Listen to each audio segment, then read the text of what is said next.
Hello and welcome to citiesabc.com series of interviews and profiles with global top thought leaders, experts and people shaping and creating new narratives for our world, society and business industry. My name is Dinis Guarda and I'm here to talk about some of the biggest problems humanity is facing, questions and challenge how we can think bigger and out of the box.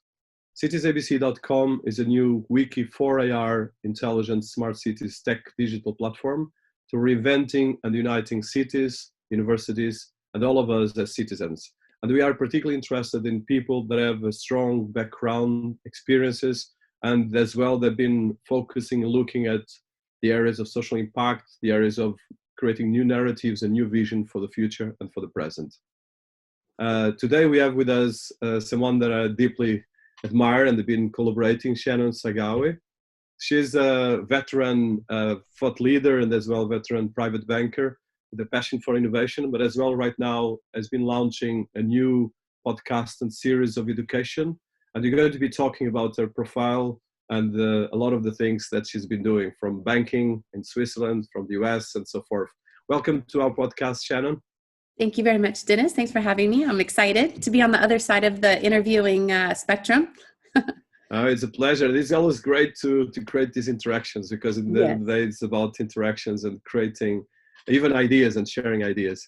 So Shannon, in terms of your background, and I think you have a strong financial and banking background, and it touches some of the leading actually banks institutions in the world, from Salomon Smith Barney to, of course, London City Group, Smith Barney, where you were in 2001, and then you went a lot in high net worth individual sections and banking, and as well ultimately you end up in Switzerland with a lot of things, and you have as well an experience in Silicon Valley. So could you give us, and I always like to start with education and the background, a bit of a background of yours from US to Europe, all these cultural clashes and as well experience that came out of that.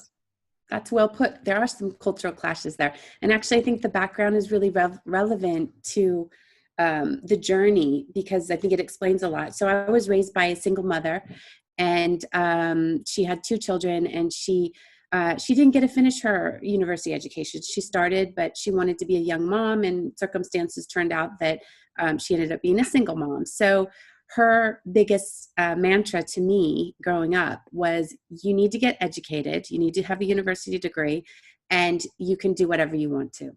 So while she couldn't provide me with as many material things as maybe a lot of my friends had, she provided me with a lot of self-confidence and belief in myself. And so that then carried on to me getting into Pepperdine University, which is a small private, but kind of highly ranked university. And one thing that I had prepared myself was always for education. But when I graduated from Pepperdine, I was in California, and they were late to get out of the recession in the US at the time. There was a bit of a recession then. And I actually didn't know what I wanted to do for a living. I just thought I'd like to run countries or companies, but I thought there's quite a bit of difference between me getting there. So I was looking at ads in the paper, and I saw a ad for a broker's assistant. So I called them up, being, the cheeky graduate, feeling quite proud of myself with my college degree. And I said, well, I don't want to be an assistant, but do you have a broker trainee program? And they said, yeah, come on down. So I went on down there, and, they just said, okay, we'll hire you. And, they hired me on a pittance. And they said, you have to get your Series 7 license, which is what allows you to become a stockbroker and give people advice and to trade in the markets. And you have to do that on your private time. So you have to be on the phone from 6 a.m. in the morning until 1 p.m. in the afternoon when the market's closed, LA time. And then you will go home and you'll study for your Series 7. So I was thrown into the deep end. I had to cold call people just like the movie Wall Street. I mean, the scripts in that movie were spot on, and exactly the kind of scripts. I would call people up and pitch them. Before I had my stockbroker's license, I couldn't pitch people stocks, but I pitched them on the firm, and I had a senior broker. But it taught me not to be scared. It taught me to really just go out there and expect no's, but every once in a while you get a yes. So only about 6 months into working for this firm, it was becoming very apparent to me that I was maybe not at the highest quality firm around. And I was recruited by, at the time, Solomon Shearson, many names at the time, Shearson, Lehman, Solomon. And I quickly took that opportunity. So I went over to them. I got proper training. I was sent back to New York and Hartford, Connecticut, and put on a proper training program. But it was really, this was the late, so yeah, mid 90s, and it was still a male dominated industry. And I was mostly pitching men, and I just developed an unconscious bias about men are the ones that make the financial decisions, at least the long-term investment decisions. And I carried on my career really developing professional relationships, mostly with men. And we can go into that maybe later about my career, but just, maybe that's a moment to pause. So then I kind of, but I'm just drawing a link there. But that's how I got into the business. And then eventually I moved back to Portland, Oregon, where I'm from. And I thought I would just get cozy there. And that's when I went into more portfolio management. And instead of transactional stock trading, I actually, became a portfolio manager, and I learned about, proper asset allocation and diversification and risk mitigation and things like that. So I want to touch, before we go to a lot of the areas that you are more and more focused right now as well, where you have your expertise. I want to touch precisely this gender leadership, because I think it's a very important thing. We had an interview with Christine Liu that has been talking as well, from the Chinese background to the international background. You have the US background to the international background, and as well, especially in the financial industry, that is very male oriented. So can you tell us about that? Because I think it's something that people are not speaking too much. And I think when they speak, there's a lot of probably too much prejudice, but as well too much mythology. And we need to demystify and look at that. So I would like to hear your overview on that. Yeah, I am one of, I think, the few fortunate women in the industry, especially in the mid to late 90s. I mostly had male bosses, and I was never put into a position where I was sexually harassed or put in a really uncomfortable position. Having said that, that was on a one-to-one basis. Having said that, the environment that I worked in, especially in the Los Angeles office, was, if you were to apply today's standards, very rough. The terminology, the guys would talk very rough language, and it was oftentimes very, not the kind of words you should use, to talk about women in front of other women, or just full stop about any woman. And so they also would get undressed in front of us and change to go to the gym. I mean, I was one of two women, that was a stockbroker in our office. I was in the minority, but I don't know if it's my personality. I never let that kind of bother me. I just got on with my job. And I had my senior broker at Solomon Smith Barney was a woman. So that was, so we got along quite well. But there was rampant problems in the industry. And I know another woman who was a broker and was at the firm, and who did get badly harassed, not so much on a sexual basis, but more on a gender basis. And she ended up suing the firm, and it turned into a class action lawsuit, and she walked away with a chunk of money, and not just her, but a lot of other women. So my experience was better than hers, for sure. And I have witnessed, not sexual harassment, because if I witnessed that, I would definitely get involved. But I have witnessed just that feeling of maybe having to accept behavior from guys, the boardroom talk that it was definitely unacceptable. But in those young eyes, you just thought that's how it is. You just thought that's the way it goes. You didn't know that you could maybe change that. So since that a long thing, it's a long time actually, since in the last, probably the last 10 years, there was a huge disruption and change in the financial and as well, all the industry investment in general. And as well, we've been both in high profile financial organizations, high net worth, but as well in the startup world. So how would you see the changes? Because we're still going, and I think for this, if you see the being an American, not getting into politics, what is happening in the US in political, it is actually quite strange on that level. So how do you see that, especially from the background, not going to the politics, but from the angle of US, Europe, and Switzerland, which is completely three different varieties in terms of looking at culture, work culture. Yeah. I'll tell you this, and I'll tell you this. In America, in my experience as a woman, you still have a tremendous amount of opportunity. Now, that does not mean that there aren't ceilings out there, because I know that there are, and that doesn't mean that everybody's out there trying to make sure that there's equal pay. But in America, as a woman, and I would say there's also a broad age range here as well, that I feel like you have a better chance of getting yourself in the door. In the UK as well, but was a bit more of in the UK it was different. And the funny thing about my experience in the UK, it wasn't a matter of gender. It was actually a matter of sort of in the banking industry in the UK, there's a lot of, let's say Etonians and public school boys and this kind of thing. So actually what you found as an American or a non-Brit, that you were outside of that kind of a loop. So that was sort of a different type of a discrimination.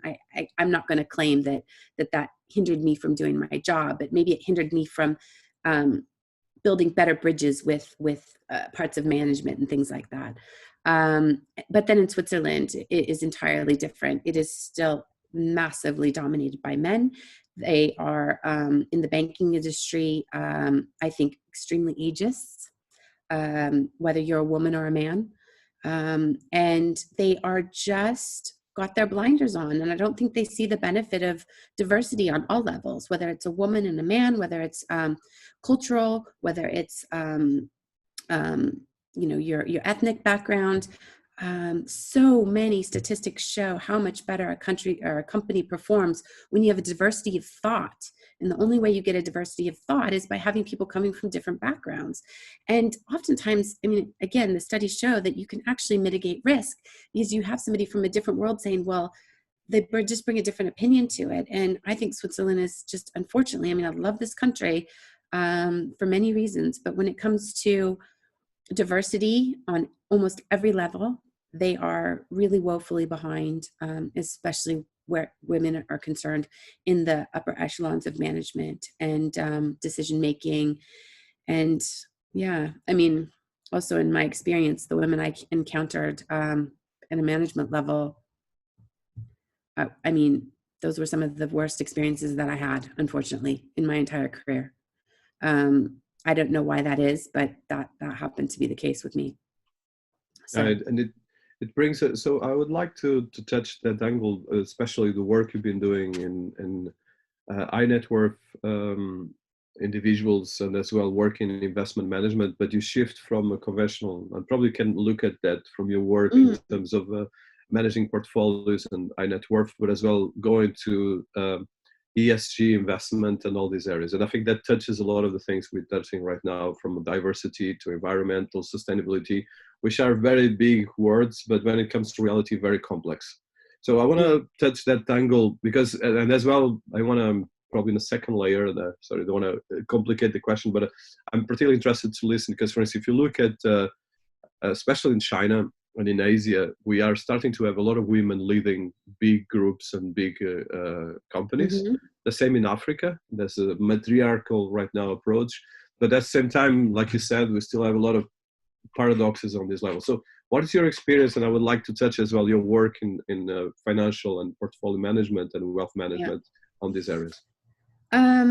Definitely in the last 10, 15 years, we've seen a lot more female portfolio managers rising to the top ranks. I know BlackRock's got quite a few there, and not just BlackRock, they just come to mind off the top of my head. You see groups coming together that are supporting female portfolio managers, hedge fund managers. They're still in the minority, but they are at least growing, and that's really good. So I can tie two things together. I can tie going from traditional portfolio management into venture capital, along with the sustainability side of things.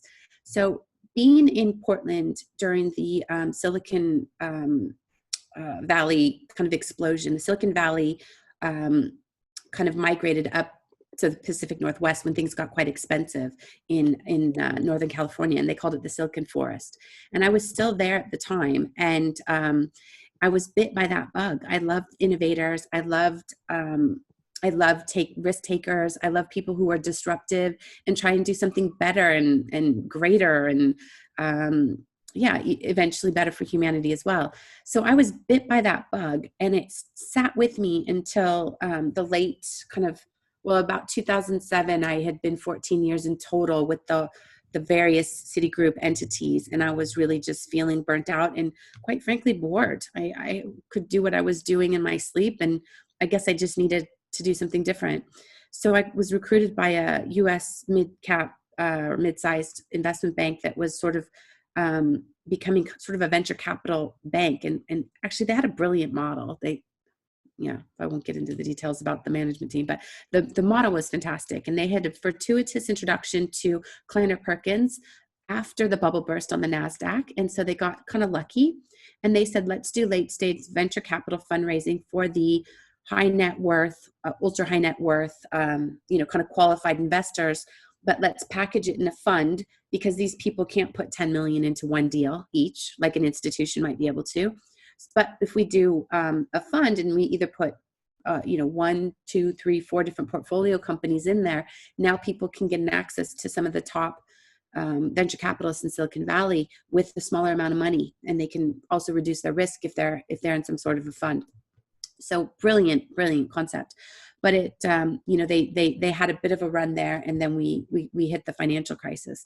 But from the time I joined, which was 2008, so it was right before, Bear and Lehman went under and the avalanche started. The companies that were getting the most funding were solar companies and alternative energy companies because of the high oil price. So that was exciting to see this whole industry coming up. But they were heavily reliant on governments and feed-in tariffs and things like that. But we can really look now back and see how important that was. So within the Cities ABC context, when governments do collectively support an industry that can benefit both the inhabitants of that country as well as the broader planet, I think this is a great example of a good way to invest your money into your community. So they did that. But by 2009, countries were starting to have budget crunches themselves, and they were pulling back on those feed-in tariffs. But still, you had some exciting companies go to market. I helped raise money for a company called Bloom Energy, which is a solid oxide fuel cell company in the Valley. Amyris Biotechnologies, which is having a renaissance at the moment.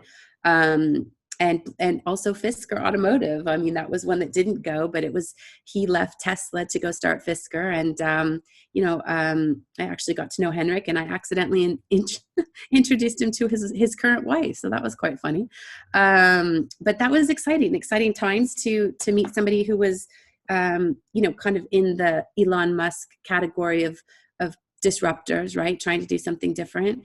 And that was really exciting. So that kind of probably planted the seed about putting money with good, in a sense, coming up with businesses that you want to be profitable. The goal should be to be profitable, not just to get feed-in tariffs from governments to survive. But sometimes they need that little head start. Then prices come down. And look at battery technology. That's another thing that's benefited substantially, and the entire supply chain of batteries for electric cars and now for drones. That whole industry has exploded and given us more options. So that's kind of that brings those two together. So I want to touch on that level, because that's particularly interesting. And I think when you look at ESG investment, which is right now a big trend, and it touches probably everything that is the future of wealth management and portfolio management and investment in general.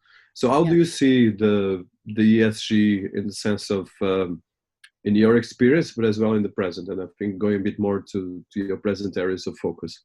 Yeah. So I think that initially the investment options that you saw come out in this space were more about exclusion. Even when I was, running portfolios, when I was at Smith Barney, sometimes you have a client would say, don't buy me tobacco stocks, no firearms, no chemical companies, no oil stocks, things like this. So that was the early days of the genre. And over time, people started to realize, well, even if you don't buy Exxon and Chevron, but you do buy, let's say, I don't know, well, Nike might be a bad example, but let's say IBM, for instance, you're not actually helping to promote the planet. You're just buying a company that's maybe not polluting the planet. So people started to think, okay, we need to come up with more standardized ways to measure what is good, governance for a company. What's a good environmental standard? How do we start to measure these companies? And that's been difficult, actually, especially for Wall Street, because you had all these different individual evaluations coming up and metrics. But over time, we have started to develop ways to kind of harmonize that. And then you started to have people really, really get thoughtful about this. And then you had more companies that were coming out and saying, for instance, I think in the last couple of years, UBS said, we're not going to lend money to any coal projects. Doesn't matter who you are, doesn't matter how big of a client you are, we are not going to lend money to that anymore.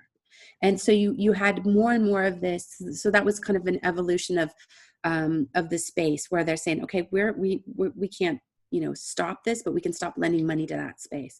And then you had portfolio managers start to be able to actually build portfolios around specific topics.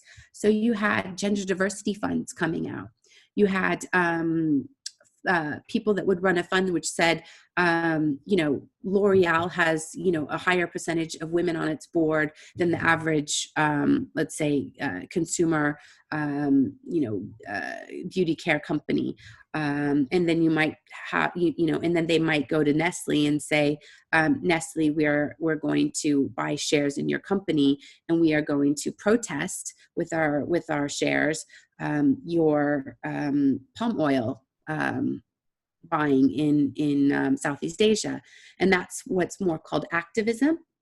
And then you have something a little less than activism, which is called engagement investing. And then you have somebody I know quite well, a company, and the people that work there is Hermes Investment. And they were a spin-off, if I'm not mistaken, from BT's pension fund. And they do a fantastic job of engaging. And what's interesting about Hermes, which I really like, is that they operate in the small to mid-cap level of stock market, which is actually where you can oftentimes have the more influence. Sometimes it's a lot harder to get Nestle to turn their ship around from where they're buying their palm oil. Although, to their credit, they are making an effort. It's a bit late, in my opinion, but they are making an effort. And so, in fact, I went to a Davos debrief in Hay Hill in London in January, and they had a senior executive from Nestle UK on the board, and she was just being peppered with questions about palm oil. I was one of the people peppering her with questions about that. And she said that the problem that they're having now is that, and this ties into China a little bit, is that all those farmers that they were buying from, Nestle has gone to them and said, please, we need to source palm oil sustainably. We can't just, wipe out forests and their habitats. And the farmers say, well, China doesn't ask us to do that, and they'll pay us more. So that is, again, on a city's ABC level, that's now I believe if Nestle had acted earlier, before they had such competition from Chinese, food companies, we probably wouldn't be having that conversation. But I think they didn't act quick enough, or maybe with enough resolve. And now they're in a situation where they're the people that they're trying to change their behaviors. It's difficult because they can go and sell their palm oil for more without doing it sustainably to large Chinese food companies. So, so these things are big topics. They're big topics when you're a multinational and you are responsible to consumers who are more educated on the topic. And then when you're competing with firms for products who are not yet responsible to their public, they will become responsible for their public. And I think, the COVID will accelerate that. But those are the different ways that investors can build portfolios. So you have ones that might invest in alternative energy, ones that invest in diversity, ones that invest in water funds. So there's technology out there to try and, help the poorer nations with water filtration, water purification, all this sort of thing. And so that's and it's absolutely necessary. I mean, Mark Carney made a really profound speech maybe last year, and he said that he strongly believes that the companies that are not actively pursuing cleaner ways of doing business will actually go bankrupt. And he firmly believes that.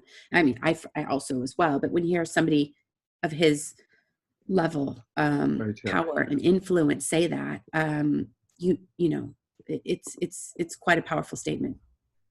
So I want to touch one thing, and without touching again the geopolitics, but from your experience working in multinationals, like of course over there in Switzerland and some of the biggest banks in the world, so the devil is on details, and I think you touched a very important thing, and I think definitely everyone has kind of a sense of urgency on this, and I think that we have kind of a dichotomy in terms of the way the world is moving right now, because we have like people like us that are discussing this in a very clear way, and as well reflecting, and as well trying to do it as much as they can. But the challenge that I find is that from the leadership perspective, and especially the way the COVID-19 is right now, in one end accelerated digital transformation, but as well showing the lack of leadership that we have on the top. So we have kind of like a division between the leaders that are trying to get this agenda and the rest of the population. And this is actually particularly tense right now in the geopolitics, but this as well is kind of showing a kind of a dual world that we are living in.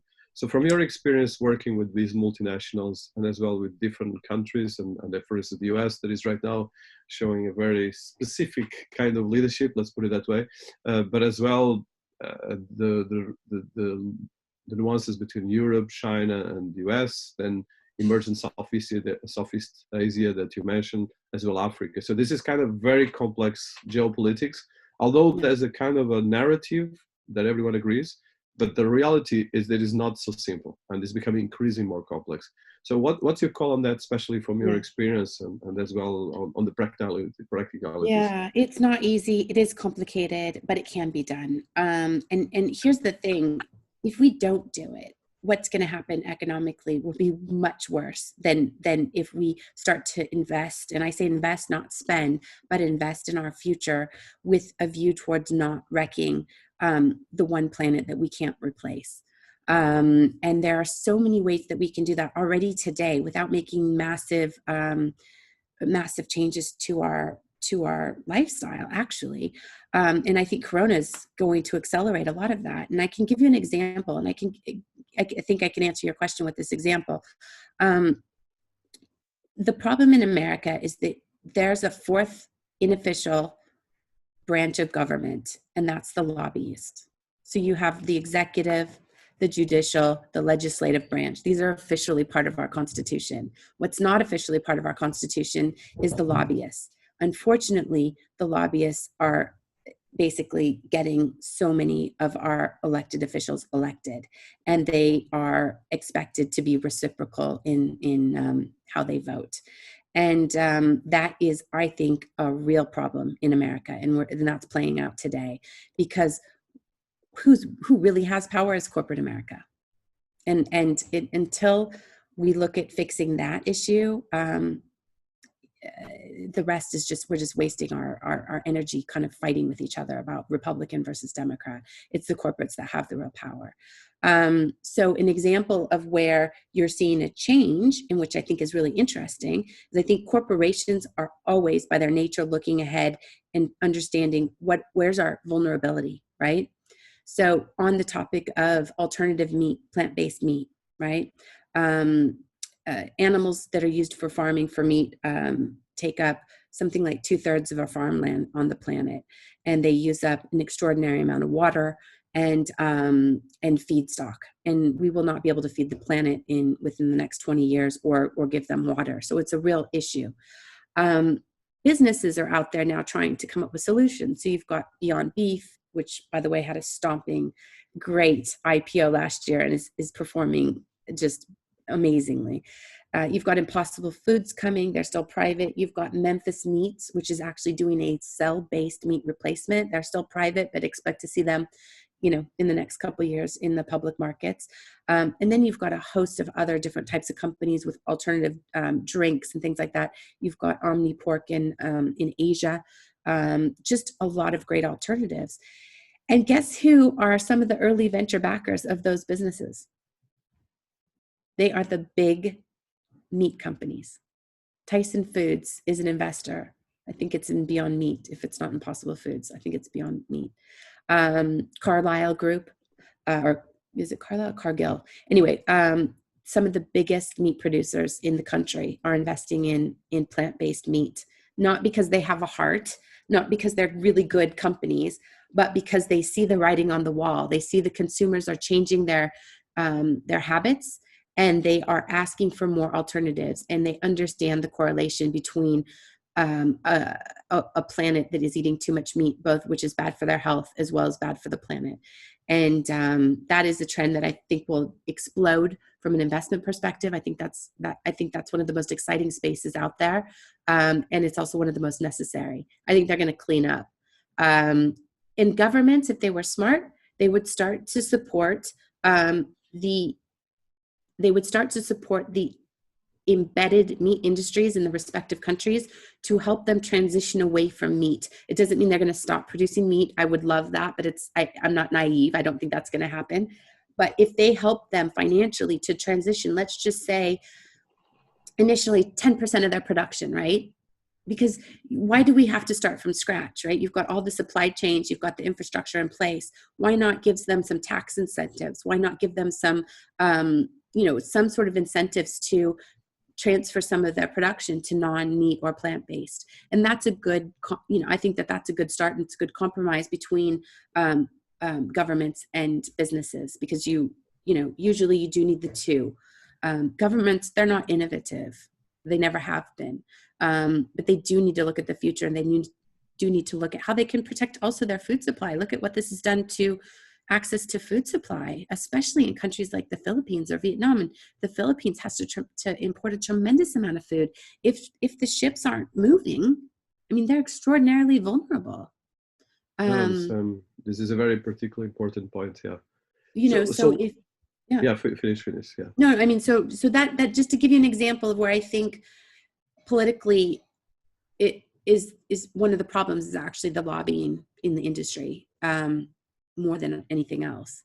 And Americans, I'll speak with regard to America, need to just get more educated on the top of a climate change. They really stick their heads in the sand, and not all of them do. A lot of them are really, out there driving change, of course. But too many people just don't understand how bad this is going to get if we don't do something collectively. No, and you touched very important. So I think what you say, and I think it's something that I subscribe, but I think let's just touch that for a minute, is that mostly the industries are actually taking initiative faster than actually a lot of the leadership that we have. Absolutely. And there's an alignment on that, which is fantastic. So from an investment perspective, coming back to your experience and your hat as portfolio manager, and as well having been in the industry, how do you see right now, like the major investment banks, and as well the geopolitics right now between Asia and Western world, and how do you see the dynamics? Because at the moment, there's a fantastic research done by Southeast Asia, a think tank that was talking that, for instance, if you look at the 19th or actually until the 20th century, probably Europe was leading, at least in the last 1,000 years. Now Asia is definitely taking over. And you mean like sort of on the future and thought leadership? Yeah. No, I'm talking purely from a banking perspective. A banking perspective. Yeah, from a banking and financial and investment perspective, just to wrap up on this area. So do you believe that from your experience that Asia is going to take over, or how do you see that part? And as well on these dynamics of high net worth individual and so forth. Take over is a good question. I don't feel qualified to say that. However, the growth, if you look at growth in banking, it's in Asia. And if you look at where, for instance, when I was at UBS, that was where our markets were growing the fastest. Europe was usually flat to down. Americas was typically positive, but in a very measured manner. I think South America has some promise. But Asia for sure is a growth market, fantastic growth market. And you know what? I mean, certainly the Asian banks are in a good position to take over. I mean, in a way, it's sort of it's their game to mess up in a sense. The American banks and the European banks are in there, right? They're trying to build a bridge, and I think some of them are probably doing a better job than others. I mean, I'm not looked into this too deeply lately, but I do think Citigroup has a pretty long-term track record in Asia and a decent reputation there. But again, I haven't looked into that so closely lately. But if you look at, I mean, here's the other thing, right? Is you've got Alipay, WeChat, you know, where all these banks will mess up is if they don't integrate the fast-moving fintech space into their business. So they all may be disrupted. Maybe, you know, Amazon certainly is trying to get in there. Asia is really fascinating. Definitely a growth market, and a growth market with women for sure. Especially, you know, in Hong Kong, the women are really strong traders there. It's yes, actually really cool and exciting on that front. So they like to trade, the women in Hong Kong specifically, and in China as well. There's a lot more women who are engaged in the investment side of things than there are in the Western world. Very cool, put it. So yeah. Coming back right now on the trading, you start recently the short collar, and as well you've been starting as well a series of education about precisely trading and investment. I even actually put you a little bit. So let's start first with short collar, then I want to talk about education. It's very interesting. I'm very, it's my baby. I'm very proud of it. It's something that I've been thinking about doing for some time. And I just did it kind of step by step. But Shot Caller is born out of, and I admit it's a very American name, calling the shots. Some people think I say shock collar. So I don't know. It's maybe not the best name if you're not an American, but I might have to look at that one day. Anyways, it's calling the shots on your life. And there's so many statistics out there that show that women abdicate the long-term financial planning to men from a very young age. And that is across socioeconomic levels. So that is not just down to being, low income person. I mean, this goes up to highly educated women with PhDs. You know, you might be running a corporation, you might be running a science department. It's really about what you were taught as a young girl. And it's also about the relationship and the role play you saw with your parents. So if your mother was actively involved in the discussion or in actually the financial planning and investing for the family, then you grow up thinking that's absolutely normal. You wouldn't think twice about it and you would engage in it. But unfortunately, too many families, even though they've come a long ways in the balance of power in the home, and the women are bringing home the bacon as much as the men are, and they're getting as many degrees, all of that stuff has come full circle, and it's wonderful. But this is one area which has not had enough improvement.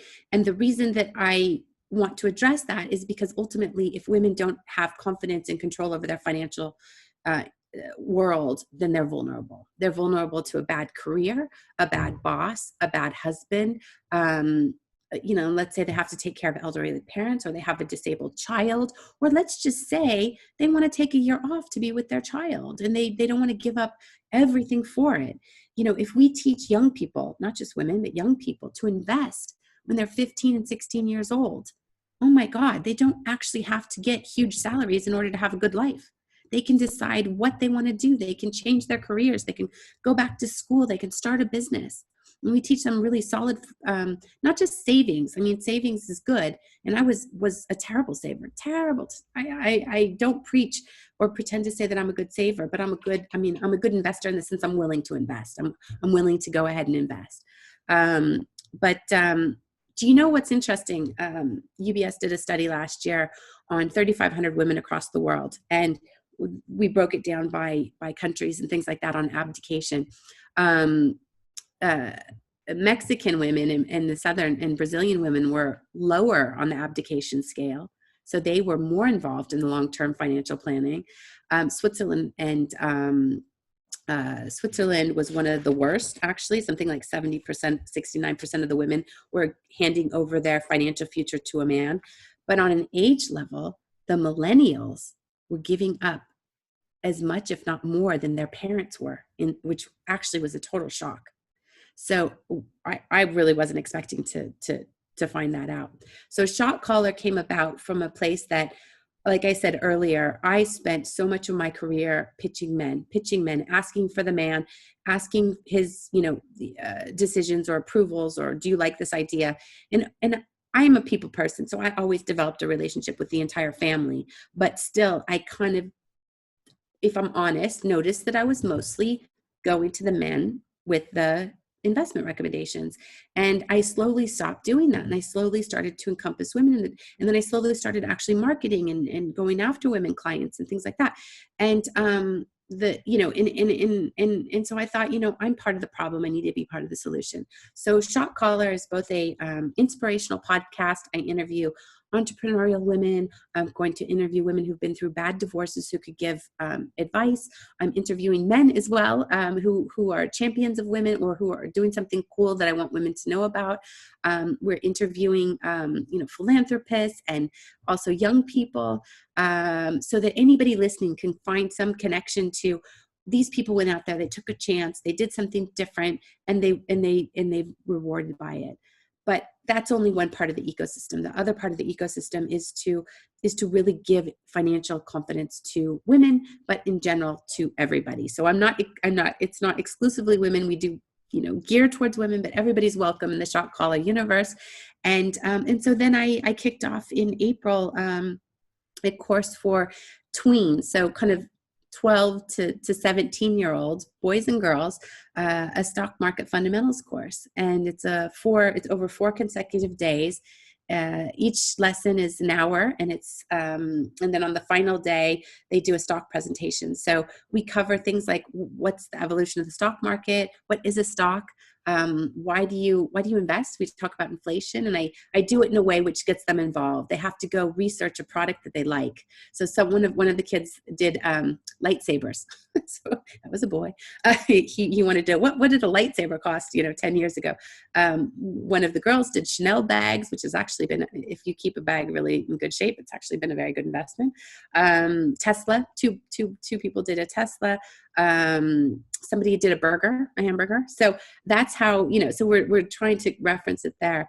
And then we actually did a venture capital session, and we did a private company where 4 people owned it. They were selling some cool product, Meestre's magical gummy drops, makes you faster and smarter, but you still have to study and take your tests.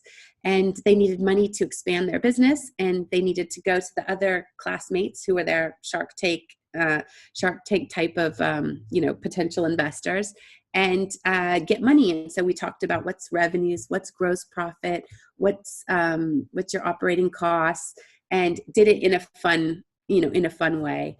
And then we have a future segment. So we talk about digital robotics. I played a cool little video about a cuddly and cute little robot. But I, also give them the reality is that their world is going to change from, and that very well, right? Coming from the blockchain space. And then we teach them how to use Yahoo Finance. How do you look up a stock? How do you look at their revenues? How do you, look at their trading pattern, And it was really fun. And I'm launching a new one next week. And actually I've got 3 people from London signed up, three teenage girls. So yeah. That's amazing. And I think this is link. No, I will put a link for all of these, and I want as well to promote the Shot Caller, and as well we'll promote as well on the websites. But one question on that part of the education is very important. So how do you, because you touch a very important thing, is that if you look at the future of work, we want to have conventional jobs and conventional areas. And of course, this touch a lot of things we touched before, but more in this concrete. So as a mother as well, and someone that is in this space, and as well creating a network of female leaders, and as well working on education, what is the, let's say, practical things for someone that want to take your course? Of some parents, ultimately will be parents, will make the decision, to take the course, because I think it's really a very important thing, and I think the schools are missing this completely, to be honest. Oh, they're definitely missing this, definitely. So I have a sort of a learning, I have a 2-pager that I have kind of a learning outcome and outcomes.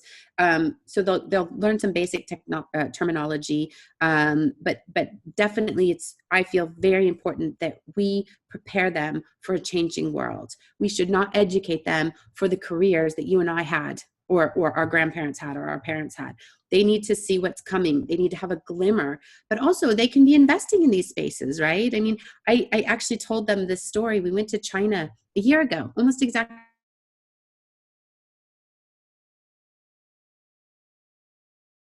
with another room down the hallway, and they had a flood in their bathroom and they needed towels. So they called down to the front desk and said, could you bring us up some towels? Our bathroom, is completely wet. So a knock on the door comes and the kids open the door, and there is a big white robot with a whole bunch of towels. And when we were in China, we were all on a group chat with WeChat, and their dad texted the group, and he said, "My kids used to want a dog, now they want a robot." So it was just a glimmer of how some jobs will go away, and we will be interacting with these kind of machines, I guess, if you will. But it will create other opportunities elsewhere, and that's where we have to focus. I think the next generations, health, science, space, water technology, food technology. I mean, these are going to be big areas that we'll need people to help solve them. And the courses you're doing right now for the people that are listening to us, so this is mostly courses that they have to subscribe in your website. How do they can yeah, so that? In the literally in the next probably 48, let's say the next 3 to 4 days, hopefully I'll have the courses available directly onto the website. At the moment, they can find me on Instagram and Facebook and send me an email, and I've got a sign up sheet, and we're going to do it on Zoom. And then I'm going to launch very shortly a course for women.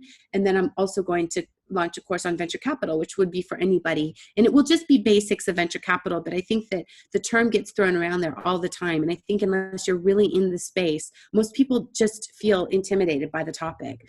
But so my goal is to demystify those terms, give people confidence, and help them excel. And I'm super excited about it. It's actually, I never thought I would be good at teaching children something, but it turns out I actually like it.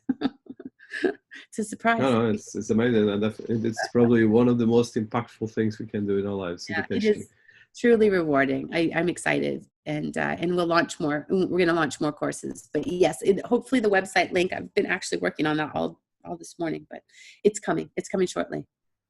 Okay, so we are close to 1 hour. So I would like to get a couple of last questions. So the first one is really, and we touched part of that, but I'm particularly interested. So from a diversity leadership, and as well within the work you're doing right now, what would be the advice you give to women leaders around the world? And actually we have right now start some partnerships with some networks on that. That would be the first question. And then the second question is, from a ESG and from a sustainable investment, what would be your advice right now for people listening to our conversation? Good questions.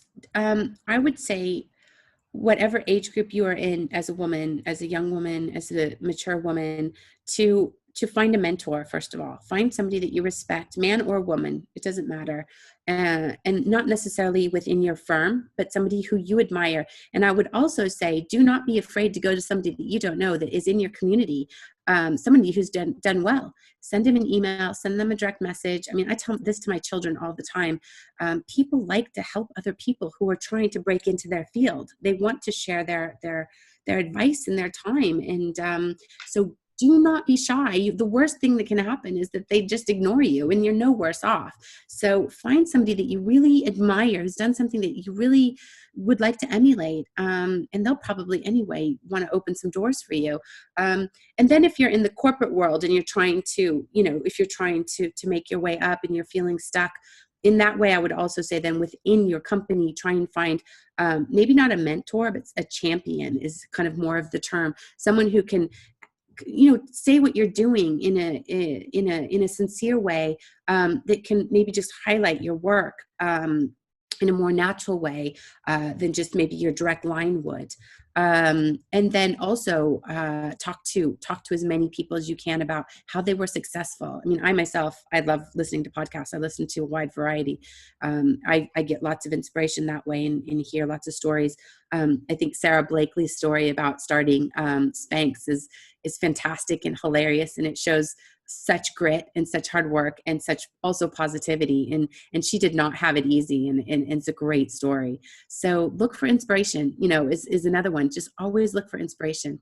The second question on sort of environmental social governance, which is just a part of the story, but here's what I believe strongly. If you're a consumer, which we all are, but especially if you're a woman, I mean, we are spending the money for the families. We are buying the clothes. We are oftentimes buying the food. We are oftentimes booking the holidays when there's not a global pandemic. We have so much power of where we spend our money. So be mindful about the kind of businesses that you are giving your money to. And if you can, I know we have a lot of pressure on us for time. I know that I have 3 children. I get it. But look and see occasionally the companies that you're giving your money to. Do they have women on the board? Do they have women in senior management? I mean, in the UK, they report the pay gap, which is tremendous. I mean, that's having transparency is great.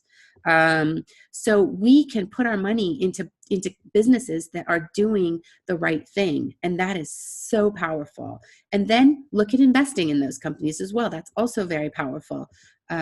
We represent half of the world, and we actually have so much more influence with our wallet, not even on the investment side. We do have power there, but just with your wallet, you can influence so much. So pay attention to where you're actually spending your money, the kind of companies that you're giving your money to.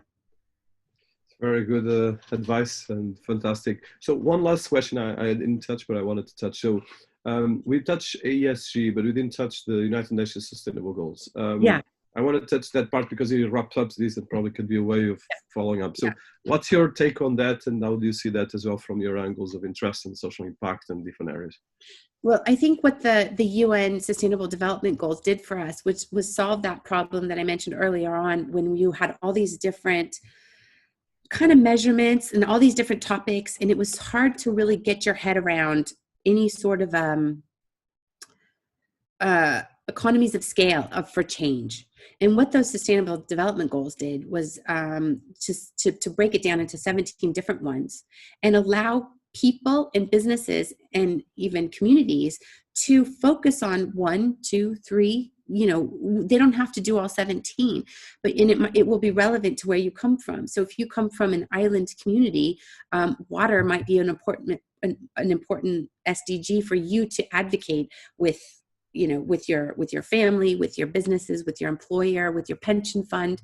And if you are in a country where you just don't have enough women in government, you might advocate for a different one of the SDGs. So they basically took some of the world's biggest problems and they sort of put it in a really nice, understandable way of how you can focus on change.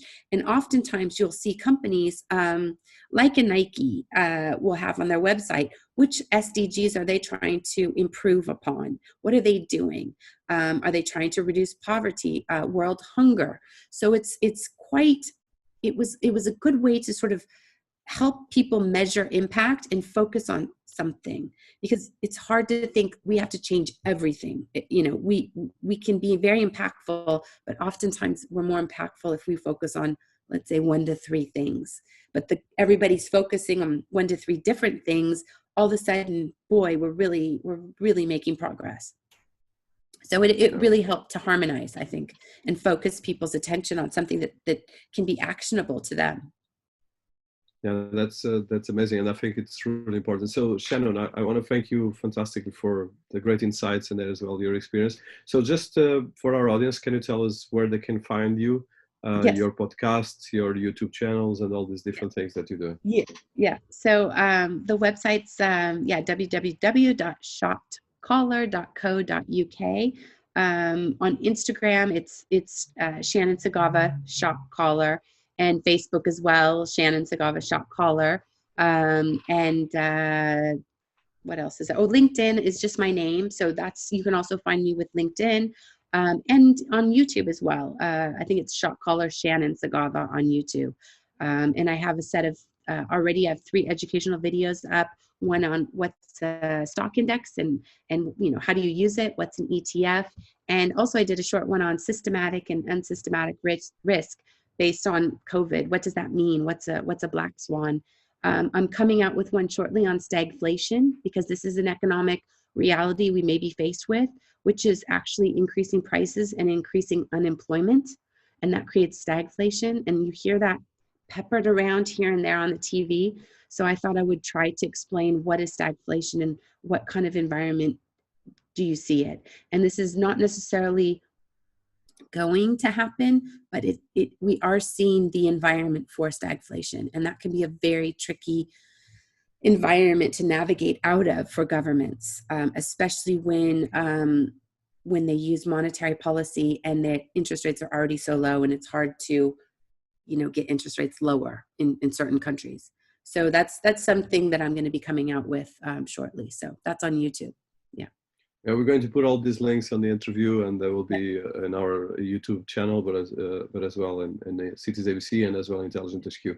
Well, cool. Pleasure to have you here, Shannon. Thank you so much. Wishing you a great luck and success, and we'll continue contacting and collaborating. Thank you. Cool. Thank you for highlighting, all these important issues for women. I mean, I think it's really nice to have, have men in positions of power and influence to also highlight those issues. I think that's really great, and I appreciate that. My pleasure, and hopefully we can make better. Thank you so much. Your daughter will appreciate that as well, right? I hope so. I'm working for that. Yeah. Yes. Cool. Thank you. Thank you, Dinis. Thank you, team. Thank you. Thank you. Bye. Bye.